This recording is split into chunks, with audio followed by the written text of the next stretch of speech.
नमस्ते बिहार, मैं हूं आपके साथ शिप्रा झा और बुलेटिन में सबसे पहले बात करेंगे प्रधानमंत्री नरेंद्र मोदी के बिहार दौरे की। दरभंगा के राज मैदान में पीएम मोदी आज हुंकार भरने वाले हैं। पीएम मोदी यहां बीजेपी प्रत्याशी गोपाल जी ठाकुर के समर्थन में चुनाव प्रचार करेंगे। पीएम मोदी के कार्यक्रम को लेकर बीजेपी में भी काफी उत्साह दिख रहा है। बीजेपी नेताओं का कहना है कि पीएम मोदी की सभा पिछले सभी रिकॉर्ड को तोड़ देगी। मिथिला के लोगों का अपार प्यार प्रधानमंत्री को मिलेगा। बीजेपी ने पीएम मोदी के जोरदार स्वागत को लेकर तैयारी की है। दरभंगा से बीजेपी उम्मीदवार गोपाल जी ठाकुर ने ऐतिहासिक सभा होने का दावा किया है। तो पीएम मोदी आज दरभंगा के राज मैदान पहुंचने वाले हैं। बड़ी जनसभा को संबोधित करेंगे, जिसको लेकर तैयारियां पूरी कर ली गई हैं। कई दिनों से पंडाल निर्माण का कार्य चल रहा था, जो लगभग पूरा हो चुका है और अब बस इंतजार आज प्रधानमंत्री नरेंद्र मोदी का होगा, जब वो मंच पर एक साथ होंगे और साथ ही साथ बीजेपी प्रत्याशी गोपाल जी ठाकुर के लिए वोट की अपील करेंगे। आपको बता दें कि प्रधानमंत्री नरेंद्र मोदी लगातार बिहार का दौरा कर रहे हैं और एक बार फिर से बिहार के दरभंगा पहुंच रहे हैं, जहां राज मैदान में वो आज जनसभा को संबोधित करेंगे। तैयारियों से जुड़ी तस्वीरें भी हम आपके टीवी स्क्रीन पर आपको दिखा रहे हैं, जिसमें आप देखिए बड़ा सा मंच बनाया गया है। इसी मंच पर पीएम मोदी आज पहुंचेंगे, जहां से वो जनसभा को संबोधित करने वाले हैं। देश के यशस्वी प्रधानमंत्री नवभारत के विश्वकर्मा, जिन्होंने मिथिला में जो काम किए हैं, खास करके जो मिथिला की बेटी जगत जननी जानकी जगदम्बा के लिए 500 वर्षों बाद अयोध्या में भव्य दिव्य मंदिर बना करके प्रभु श्री राम माता जानकी को स्थापित करने का काम किया, उस प्रधानमंत्री को यहाँ के जनता, आम नागरिक, बुद्धिजीवी वर्गों में चर्चा का विषय है। ऐतिहासिक कार्यक्रम भी होगा और प्रधानमंत्री का अभिनंदन वंदन चंदन भी हम लोग करेंगे।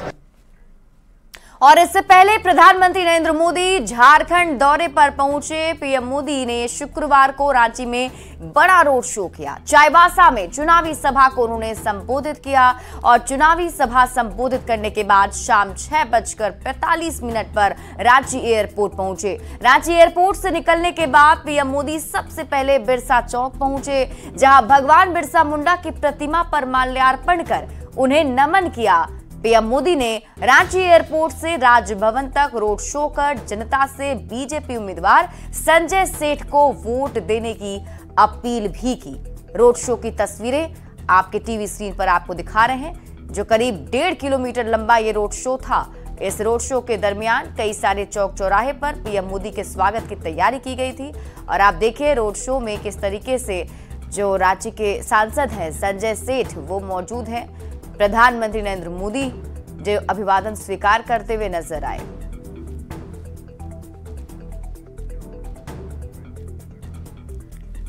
तो रोड शो से पहले प्रधानमंत्री नरेंद्र मोदी ने चाईबासा में जनसभा की और मंच से पीएम मोदी ने लोगों को संबोधित करते हुए कांग्रेस और जेएमएम पर जमकर निशाना साधा है।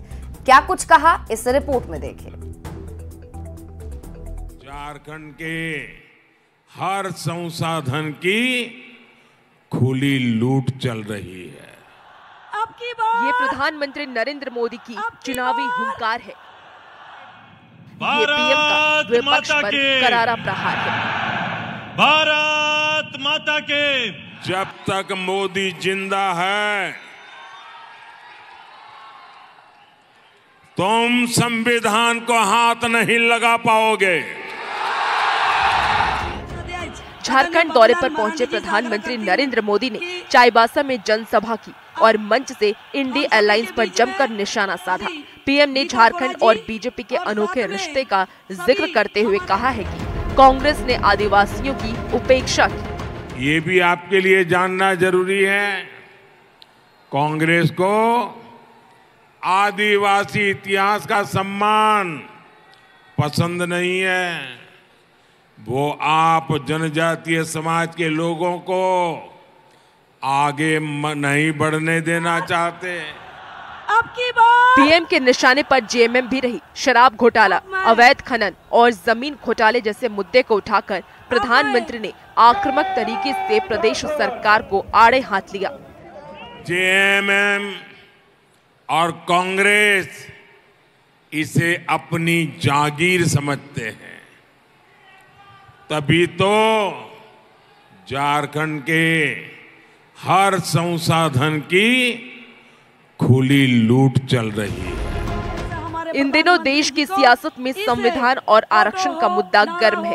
ऐसे में प्रधानमंत्री ने चाईबासा की धरती से दो टूक कहा है कि जब तक मोदी जिंदा है कोई संविधान को हाथ नहीं लगा सकता। आरक्षण को लेकर भी विपक्ष पर प्रधानमंत्री ने वार किया।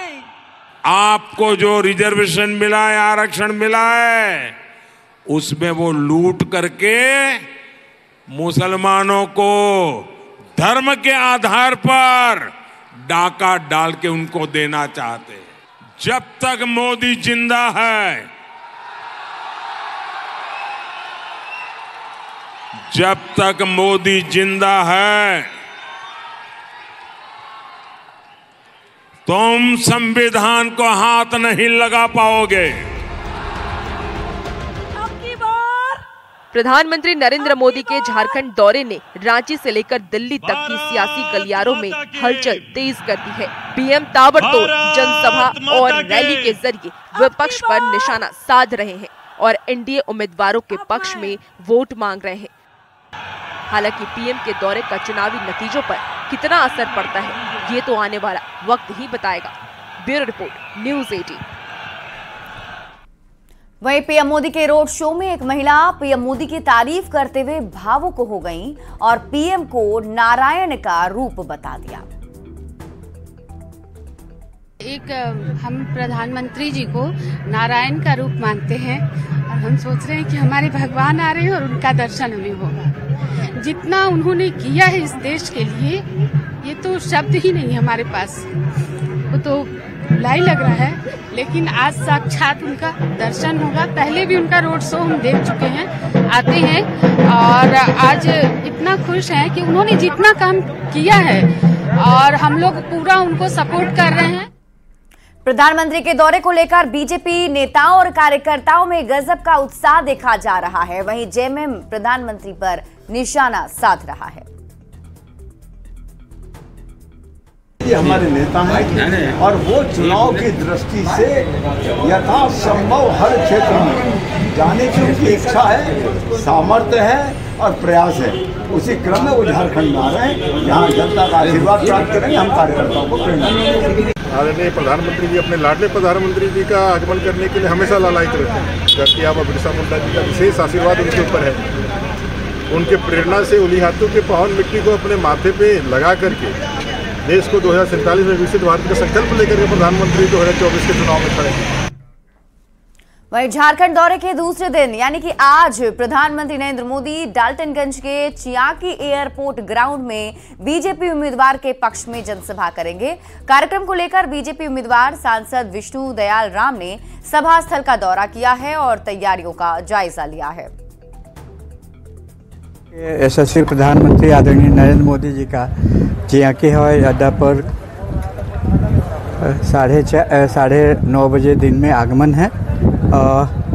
उनके आगमन की प्रतीक्षा में और कार्यस्थल पर जो कार्य हो रहा है उसकी समीक्षा करने, पार्टी की ओर से कोऑर्डिनेशन करने के लिए और एसपी जी से कोऑर्डिनेशन करने के लिए, डिस्ट्रिक्ट एडमिनिस्ट्रेशन से कोऑर्डिनेशन करने के लिए हम यहाँ पर उपस्थित हुए। और इस बीच आपको बड़ी खबर बता दें, तेजस्वी यादव से जुड़ी हुई बड़ी खबर सामने आ रही है। उनके पैर में मोच हो गया है। तेजस्वी यादव के कमर और पैर में मोच की खबर है। दरभंगा में इलाज के बाद सुधार देखने को मिल रहा है। नेता प्रतिपक्ष तेजस्वी यादव ने सोशल मीडिया साइट एक्स पर पोस्ट कर इसकी जानकारी दी है और उन्होंने बताया है कि उन्हें कम चलने फिरने की सलाह दी गई है। जनसभा के दौरान तेजस्वी यादव के पैर में मोच आ गया, उनके कमर और पैर में मोच हुआ है और जिसके बाद दरभंगा में उनका इलाज किया गया। हालांकि अभी ये स्थिति ठीक है, लेकिन उन्हें कम चलने फिरने की सलाह डॉक्टरों ने दी है।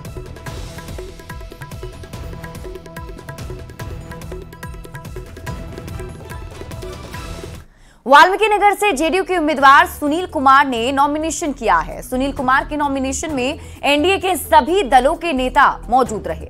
सुनील कुमार ने दावा किया है कि सभी सीटों पर एनडीए की प्रचंड जीत होगी। तो जेडीयू उम्मीदवार सुनील कुमार ने नॉमिनेशन दाखिल कर लिया है। ये उस वक्त की तस्वीर हम आपको दिखा रहे हैं। वाल्मीकि नगर सीट से प्रत्याशी हैं एनडीए के और इन्होंने नॉमिनेशन अपना दाखिल किया। इस दौरान एनडीए के कई सारे नेता भी उनके साथ मौजूद रहे और सबने एक सुर में ये कहा कि सभी सीटों पर एनडीए की जीत सुनिश्चित है। बिहार में 40 की 40 सीट जीतने का टारगेट है और वो टारगेट जरूर पूरा होगा। तो आपको बता दें कि जेडीयू उम्मीदवार सुनील कुमार ने नॉमिनेशन कल दाखिल कर लिया। देखिए, वाल्मीकि नगर से मैंने आज नामांकन भरा है और पूरे लोकसभा क्षेत्र की जो जनमानस है पूरे एनडीए के पक्ष में है और यह जो चुनाव होने जा रहा है राष्ट्र प्रेम के नाम पर होने जा रहा है। राष्ट्र के प्रति जिसका प्रेम है वो सभी लोग मोदी जी को बड़े हर्षोल्लास के साथ, मजबूती के साथ मोदी जी के हाथों को मजबूत करना चाहते हैं। जो मोदी जी का जो लक्ष्य है 2047 तक जो विश्व गुरु और विकसित राष्ट्र बनाने का, उस पर यह चुनाव हो रहा है। और पूरा चंपारण मतलब यहाँ चंपारण का जो लोकसभा से उम्मीदवार हैं डॉक्टर संजय जायसवाल जी और हम यहाँ हैं और पूर्वी चंपारण में राधा मोहन सिंह जी हैं। बड़ी मुस्तैदी के साथ वहाँ की जनमानस जो है नीतीश जी के कार्यों को और मोदी जी के कार्यों को मजबूत करने के लिए आगे बढ़े। तो वाल्मीकि नगर सीट से एनडीए के उम्मीदवार के सुनील कुमार के पक्ष में एनडीए नेताओं ने बड़ी रैली भी की। रैली में डिप्टी सीएम सम्राट चौधरी, विजय कुमार सिन्हा, हम प्रमुख जितन राम मांझी और एलजेपीआर के अध्यक्ष चिराग पासवान भी मौजूद रहे। नेताओं ने पीएम मोदी सरकार के काम गिनाए और विपक्ष पर जमकर हमला किया। राम मंदिर में स्थापित हो गए, हम लोगों का एक सपना तो पूरा हो गया। अब अयोध्या में प्रभु श्री राम स्थापित हुए हैं। अब मां सीता को भी सीतामढ़ी के मंदिर में स्थापित करना हमारा कर्म है, हमारा धर्म है। साथ विधान परिषद में उनकी पत्नी नेता रहेगी, विधानसभा में उनका बेटा नेता रहेगा।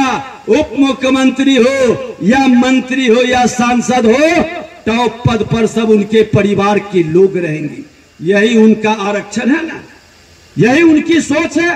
हमारे प्रधानमंत्री जी, हमारे गृह मंत्री जी बार बार इस बात की चर्चा कर रहे हैं कि जब तक भाजपा की सरकार है, जब तक एनडीए की सरकार है, संविधान में किसी भी प्रकार का कोई छेड़छाड़ नहीं कर सकता। और हमारे अम्बेडकर साहब का बनाया हुआ संविधान कोई मामूली नहीं है। इससे पहले हम लोग भूल नहीं सकते वो 90 का दशक किस तरीके से डरा कर, धमका कर, अपराध और भ्रष्टाचार को चरम सीमा पर फैलाकर हम लोगों का घर से निकलना दुश्मन। सबसे ज्यादा पलायन हुआ तो उसी जंगल राज में 90 के दशक में हुआ। आज भी कितने परिवार हैं जो दूसरे प्रदेशों में रहते हैं, 2-2, 3-3 पीढ़ियां उनकी वहां पर है और जब अपने प्रदेश में आते हैं तो प्रवासी कहलाते हैं। आरा से बीजेपी के उम्मीदवार आरके सिंह 7 मई को नॉमिनेशन करने वाले हैं। आरके सिंह ने कार्यकर्ताओं को नॉमिनेशन के लिए तैयार रहने को कहा है और इसके पहले आरके सिंह लगातार प्रचार भी कर रहे हैं। इस दौरान आरके सिंह ने कहा कि पिछले कार्यकाल में काफी काम किया है लेकिन अभी बहुत कुछ करना बाकी है। लगातार चल रहा है। हमारे साथ मौजूद हैं केंद्रीय ऊर्जा मंत्री आरके सिंह। सर, अब जनसंपर्क में तेजी आज है, नॉमिनेशन का क्या प्रोग्राम है? 7 तारीख को है। हाँ, 7 तारीख को नॉमिनेशन। कितना जन समर्थन लगातार मिल रहा है, क्या लगता है कोई और काम बाकी रह गया था कि वो हो जाता तो इतना मेहनत नहीं करना पड़ता? देखिए, ये हमने काफी तो काम करा दिया है। काम तो कुछ बाकी है ही है, बहुत काम बाकी है, वो भी फिर कराएंगे। लेकिन जनता वैसे हमारे साथ है। और यहाँ रुक रहे हैं एक छोटे से ब्रेक के लिए, जल्द लौटते हैं वापस।